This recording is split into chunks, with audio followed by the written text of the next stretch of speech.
ಆತ್ಮೀಯ H16 news ಅರ್ಥಾತ್ ಸೀತಾರಾಮ್ ನ್ಯೂಸದ ವೀಕ್ಷಕರೇ, ನಾನು ನಿಮ್ಮವ ಎಂ ಆಯುಧ ಮಲ್ಲಪ್ಪ ಜೊತೆವರು. ತಾವು ಈಗ ಸುದ್ದಿಗಳ ಲೋಕಕ್ಕೆ ಎಂಟ್ರಿ ಹೊಡಿತಾ ಇದ್ದೀರಿ. ಈ ಸುದ್ದಿಗಳನ್ನು ಪ್ರತಿಯೊಂದು ನೋಡೋ ಜೊತೆಗೆ ನಿಮ್ಮ ಅಭಿಪ್ರಾಯಗಳನ್ನು ಹಂಚ್ತಾ ಇರಿ. ಯಾಕಂದರೆ ಈ ಸುದ್ದಿಗಳು ನಿಮಗಾಗಿ, ನಿಮ್ಮ ಬದುಕಿಗಾಗಿ, ನಿಮ್ಮ ವೈಚಾರಿಕೆಗಾಗಿ, ನಿಮ್ಮ ತಿಳುವಳಿಕೆಗಾಗಿಯೂ ನಿಮಗೂ ಗೊತ್ತು. ಜೊತೆಗೆ ನಮಗೂ ನಿಮ್ಮೊಂದಿಗೆ ಇದೊಂದು ಮಾತಾಡುವಂಥ ಜೊತೆಗೆ ಸುದ್ದಿಗಳನ್ನು ಬಿಡುವಂಥ ಕೆಲಸ. ಈ ಕೆಲಸದಲ್ಲಿ ನಾವು ನಿಮ್ಮೊಂದಿಗಿದ್ದೀವಿ ಅಂತ ಹೇಳ್ತಾ ನೋಡ್ತಾ ಇರಿ ಸುದ್ದಿಗಳನ್ನು.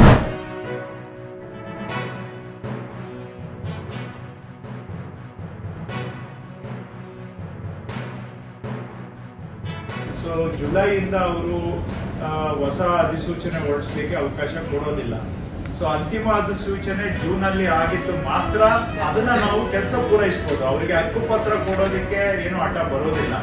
ಆದ್ರೆ ಜೂನ್ 30 ನಂತರ ನಾವು ಯಾವುದೇ ಅಂತಿಮ ಅಧಿಸೂಚನೆಯನ್ನ ಹೊರಡಿಸೋದಕ್ಕೆ ಆಗೋದಿಲ್ಲ. ಸೊ ಹಾಗಾಗಿ ನಾವು ಜೂನ್ 30th ಅನ್ನ ಡೆಡ್ಲೈನ್ ಇಟ್ಕೊಂಡು ದಯವಿಟ್ಟು ನಾನು ಎಲ್ಲರಿಗೂ ರಿಕ್ವೆಸ್ಟ್ ಮಾಡೋದು, ಅಟ್ಲೀಸ್ಟ್ ಫೈನಲ್ ನೋಟಿಫಿಕೇಶನ್ ಆಗೋಗ್ಬೇಕು. ಹಕ್ಕುಪತ್ರ ಜುಲೈ ನಂತರ ಕೊಟ್ಟರು ನಡೆಯುತ್ತೆ ನನ್ನ ಪ್ರಕಾರ. This is the way I am interpreting it. I don't know, but at least final notification June 30ಗೆ ಮುಗಿಬೇಕು. ಫೈನಲ್ ನೋಟಿಫಿಕೇಶನ್ ಎಲ್ಲಾ ಗ್ರಾಮಗಳು ಕೂಡ ಬ್ಯಾಲೆನ್ಸ್ 1000 ಇದೆ ನಮ್ಮ ಪ್ರಕಾರ ಪೈಪ್ಲೈನ್ ಅಲ್ಲಿ ಇರೋದು. ಅದು ಎಲ್ಲವೂ ಕೂಡ ಜೂನ್ಗೆ ಫೈನಲ್ ನೋಟಿಫಿಕೇಶನ್ ಸಾಮಾಜಿಕವಾಗಿ ಆರ್ಥಿಕವಾಗಿ ಹಿಂದುಳಿದಿರತಕ್ಕಂತಹ ಜನಗಳ ಕೆಲಸ ಇದೆ. ಹಾಡಿ ಹಟ್ಟಿ ತಾಂಡ ಇಲ್ಲೆಲ್ಲ ವಾಸ ಮಾಡುವಂತವರು ಎಲ್ಲ ಕೂಡ very very very weaker sections and poorer sections ಇಂದ ಬಂದಿರೋರು. ಸೊ ಇವರೆಲ್ಲ ಬಡವರ್ಗಕ್ಕೆ ಸೇರಿರೋರು, ಅವ್ರದ್ದು ಆದ್ಯತೆ ಮೇಲೆ ಮಾಡಬೇಕು ಅನ್ನೋದು ಸರ್ಕಾರದ ಒಂದು ಕಮಿಟ್ಮೆಂಟ್. ಹಾಗಾಗಿ ಇಂಥ ಜನಗಳಿಗೆ ಒಂದು ಶಾಶ್ವತ ಪರಿಹಾರ ಕೊಟ್ರೆ ಆವಾಗ ಅರ್ಥಪೂರ್ಣ ಕಾರ್ಯಕ್ರಮ ಆಗುತ್ತೆ ಅನ್ನೋದು ನಮ್ಮ ವಿಚಾರ.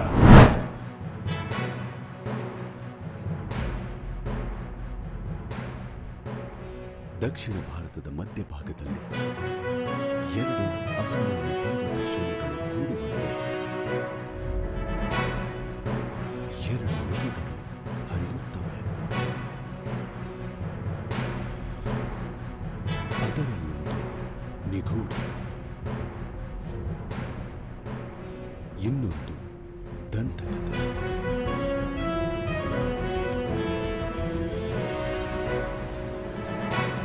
ಇವೆರಡು ಕೂಡಿ ಜೀವ ನೀಡುತ್ತವೆ.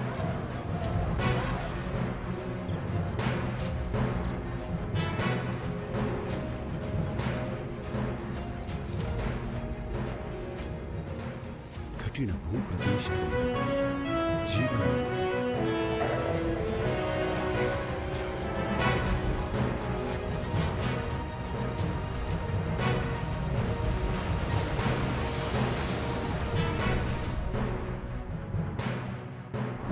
ಎರಡನೇದು ಕಾವೇರಿ ಆರತಿ ಪ್ರಾರಂಭ ಮಾಡಬೇಕು.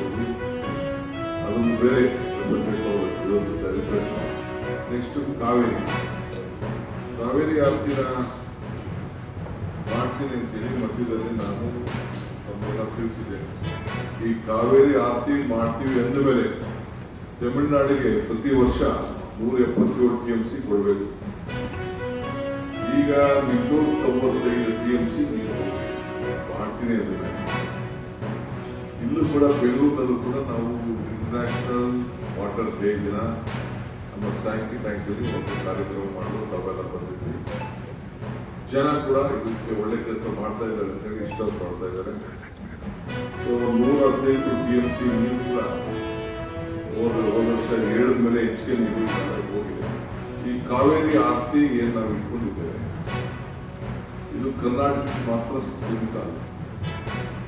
ನಮ್ಮ ಕರ್ನಾಟಕದ ಸಂಪ್ರದಾಯ ಒಳಗಿನಿಂದ ಹಿಡಿದು ನಮ್ಮ ಕರ್ನಾಟಕ ರಾಜ್ಯದ ಎಲ್ಲ ಸಾಂಸ್ಕೃತಿಕವಾಗಿ, ಇದು ಧಾರ್ಮಿಕವಾಗಿ ತಮಿಳುನಾಡಿನ ಸಂಪ್ರದಾಯಗಳು, ಕೇರಳ ಸಂಪ್ರದಾಯ ಕೂಡ ಒಳಗೊಂಡಂತೆ ಯಾವ ರೀತಿ ಇದನ್ನ ನಡೆಸಬೇಕು ಅನ್ನೋದು ಕೂಡ ಇವತ್ತೆಲ್ಲ ಕೂತ್ಕೊಂಡು ಚರ್ಚೆಯನ್ನು ನಾವು ಮಾಡಿದ್ದೇವೆ.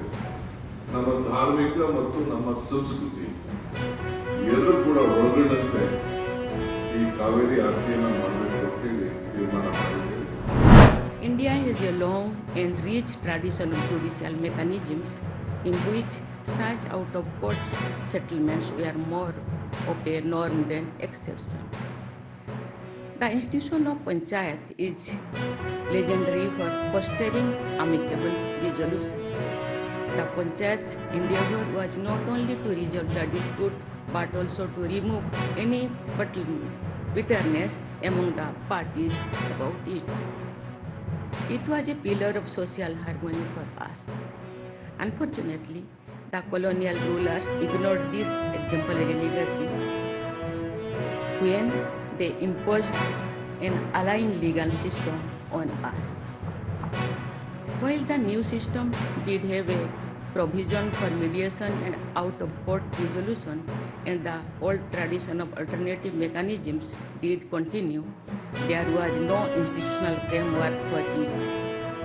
The new law plugs that loophole and has a number of provisions that will form the foundation of a vibrant and effective mediation ecosystem in India. Ladies and gentlemen, I am sure you all know about the incidents in the life of Mahatma Gandhi relating to the mediation practice, but let me relate it again. Gandhi was invited to South Africa by Dada Abdullah, who was originally from Porbandar too. Gandhiji's role was supposed to be only helping the main lawyer in a commercial dispute, but the researcher studied the case papers in great detail. He realized that the facts of the case were in favor of Dada Abdullah and the law was bound to take his side. But he also knew that the litigation could go on and on. ಆದ್ಮೇಲೆ ಎಲ್ಲ ಸುದ್ದಿಗಳನ್ನು ನೋಡಿದ್ರಲ್ಲ, ಏನು ಅನಿಸ್ತು ನಿಮಗೆ? ಇದರಲ್ಲೇ ನಿಮ್ಗೆ like ಆಗಿರ್ಬೋದು, ಡಿಸ್ಲೈಕು ಆಗಿರ್ಬೋದು, ಕಾಮೆಂಟ್ ಬೇಡಪ್ಪ ಅಂತೂ ಅನಿಸಿರ್ಬೋದು, ಕಾಮೆಂಟ್ ಮಾಡಬೇಕಪ್ಪ ಅನಿಸಿರ್ಬೋದು, ಶೇರ್ ಮಾಡಬಾರ್ದಪ್ಪ ಅನಿಸಿರ್ಬೋದು, ಅದು ಮಾಡಬೇಕು ಅನಿಸಿರ್ಬೋದು. ಏನಾದರೂ ಆಗಲಿ ಶೇರ್ ಮಾಡ್ತಾಯಿರಿ, ಈ ನ್ಯೂಸ್ಗಳನ್ನ ಹಂಚ್ತಾ ಇರಿ, ಜೊತೆಗೆ ಇದಕ್ಕೆ ಸಬ್ಸ್ಕ್ರೈಬ್ ಆಗ್ತಾಯಿರಿ ಅಂತ ಹೇಳ್ತಾ H16 ನ್ಯೂಸ್ ಅರ್ಥಾತ್ ಹೇ ಸೀತಾರಾಮ್, ಇದು ಸತ್ಯದ ಕೈಗೆ ನಡಿ. ವಂದನೆಗಳು.